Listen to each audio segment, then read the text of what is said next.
I still can't believe I bought these. The Nike Air Foamposite was maybe the hottest sneaker in the world back in the early 2010s, even coming out with some pretty iconic collabs. And even today, the foams continue to be loved and remain one of the most unique shoes that Nike basketball have ever made. And they've now released once again in this black colorway, and this time I couldn't pass on these. In this video, I'll be reviewing the Nike Air Foamposite Anthracite.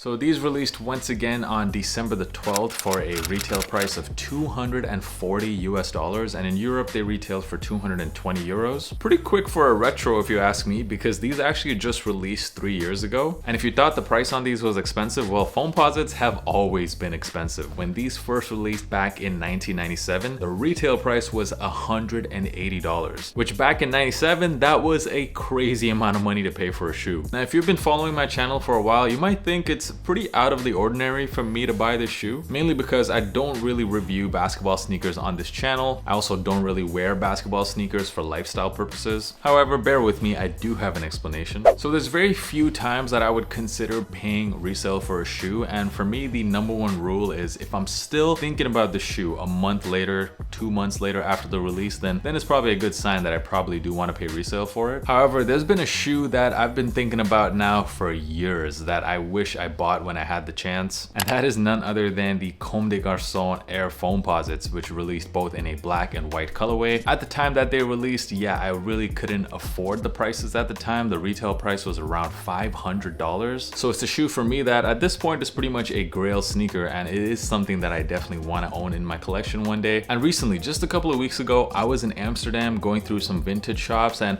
I popped into this one shop and I saw right there in my size a used pair of the Foamposites in the white colorway. The price was still a bit high for me. It was around 370 euros and I didn't really want to pay that much. However, what I did do was I tried them on, and it was actually the first time in my life that I've worn a pair of Foamposites, and I was just kind of shocked by how comfortable that shoe was. I mean, look at these, and also listen to these.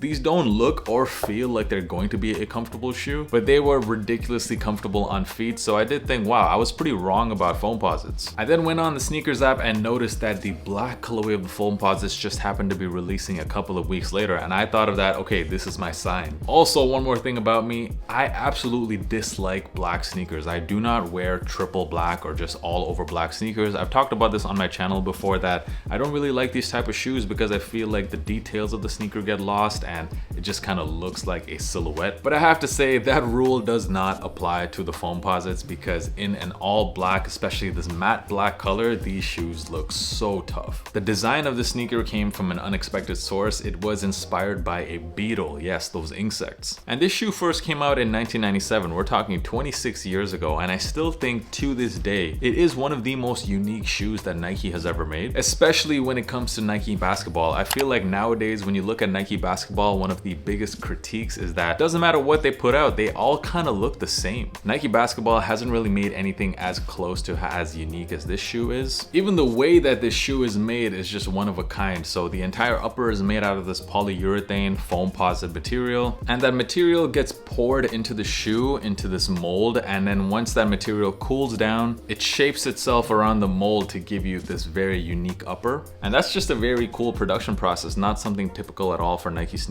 And speaking of this material, this Foamposite, now it's nothing like any other usual materials you're used to, like leather, suede, none of the typical materials you see on sneakers. This material right here actually needs quite a bit of break-in time. And the whole premise behind this Foamposite sneaker is that over time it gives you just the perfect fit, because it is supposed to mold perfectly to your feet. I definitely noticed that when I wore these shoes out the box. They did not feel like that used pair I wore in Amsterdam. These were definitely much more snug. Another positive about this upper is that it is quite easy to clean. If any kinds of, liquids drop on this, you can just very easily wipe it off. You also get this nubuck where all the lace holes are. And what I really like about this shoe is this very tiny mini swoosh you see there, which is embroidered. I love that the branding on the shoe is so minimal. Unless you really know your sneakers, if you're the average person, you're not gonna see the shoe and immediately know it's a Nike sneaker, which is just something I love about it. And that's why I much prefer the Foamposite 1 rather than the Foamposite Pros, which have that jeweled Nike logo on the lateral side. I mean, the Foamposite 1 is just way cleaner. Looking underneath the shoe, you get this herringbone pattern here and some pretty decent traction. Now, I do not plan to use this shoe to play basketball, so I can't tell you how good of a performance sneaker this is. But for everyday lifestyle purposes, this is all the traction you're gonna need. You also get a full length carbon fiber plate, both underneath as well as you see some of it on the lateral side of the sneaker. You also get that 1 cent logo on the heel of the shoe. In case you guys don't know, that is Penny Hardaway's signature logo. So I bought this shoe mainly for the versatility. It goes with so many different outfits, and here I'm rocking one of them. This is just a simple black jacket from the recent Nike Stussy collection, threw on some cargos, and you got a simple fit that goes pretty hard as well. Quick question for you guys, who's more dangerous, a guy wearing triple black forces or triple black foams? Now when it comes to sizing, so I did get this in my true size, and like I was saying, the whole concept about the shoe is that it is supposed to mold perfectly to your feet, so initially it might feel a bit snug, but based on what I've heard from a lot of other reviews, they do over time just give you a perfect fit, so I would say going with the true size is the right option. What I noticed right out the box is that there was a bit of heel slippage for me, but then I did lace up the shoe all the way to the top lace loop, and that pretty much fixed the problem completely. I wasn't getting any more heel slippage at all, and I have to say I love the way the shoe fits and feels on feet. A lot of it has to do with the laces going all the way up to the toe box, so you get that nice lockdown feeling in the toe area. It's not very often you see laces going all the way down like that on Nike sneakers, and I wish they kind of did it more because I just love the way these fit on feet. Now I have to say I was kind of surprised that these sneakers sold out fairly quickly, even in Europe. And the bigger sizes right now actually even have a bit of resale value to them, which is kind of very surprising to me because initially when these popped up on the sneakers app, a lot of people were complaining about the high retail price. However, if you were hoping to get these on sale, well, you're out of luck because they sold out, and they're also going for a bit above retail. So if you guys want these, I would suggest copying them right now before they go up even more. Overall, the Foamposite 1 in the Anthracite colorway. Super happy to grab this shoe in this black colorway, this matte black, looking super nice. Not only does the shoe look great, it's easy to style. You can kind of wear this every day. It's also the perfect winter beater because like I was saying, they're very easy to clean, and it's also a very durable shoe. And this is very Berlin specific. As you guys know, I do live in Berlin, Germany. I feel like this sneaker is just such a Berlin shoe.